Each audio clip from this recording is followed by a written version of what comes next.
So why is it that we as individuals or as collective groups within humanity decide that one group is worth more attention, love, protection than another group?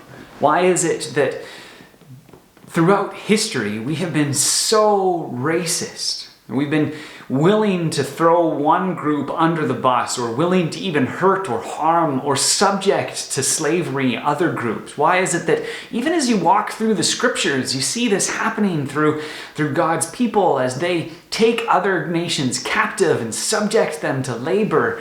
What is this all about? I mean, this isn't the way that God intended the world to be. One humanity was designed to be one humanity. We were supposed to grow and develop together.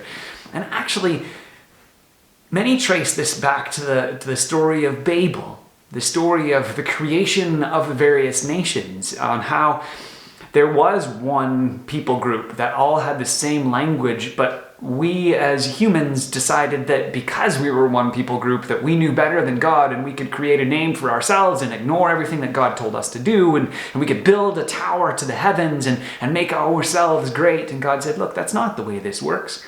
Yes, you're supposed to be one community, but one community that worships and follows me. And so he came down and he created different languages, and he scattered us across the face of the earth, which actually is the very thing that he had instructed Adam and Eve and others to do, to spread themselves out over the world, to be his image bearers in every place on earth.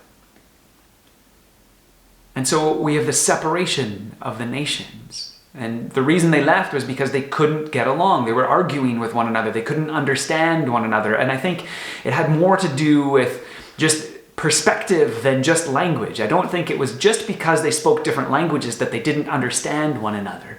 I think the same is true for us today. We come from different backgrounds. We come from different cultural backgrounds, from different socioeconomic spaces. And so we don't always understand people that are of a different group, whatever other group that might be, right? Protestants don't understand Catholics, who don't understand Seventh-day Adventists. We have Christians who don't understand Muslims, who don't understand Hindus, who don't understand Buddhists, we don't always understand. Canadians definitely don't understand Americans. Americans don't understand Canadians, who don't understand Brazilians. We don't understand one another.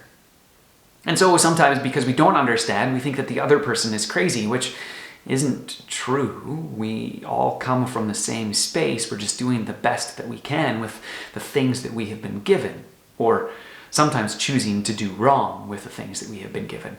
I totally get that. We don't always choose the best. And yet, in Pentecost, we see the story of Babel being reversed, as there were people from all over the place, from every language, it says, come into this one particular city. And then as the disciples have the Spirit poured upon them, they then go out into the city speaking in all of these different tongues, all of these different languages. You see the reversal of Babel in the church. The church community then becomes this space where all of these different places come together and learn what it means to understand one another.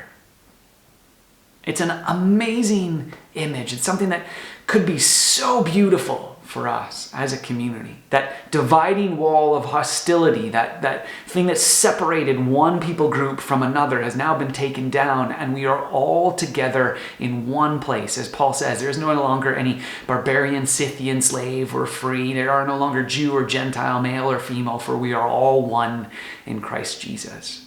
This is an amazing promise, but it's also a call to action. And we'll talk more about that call to action in a couple days.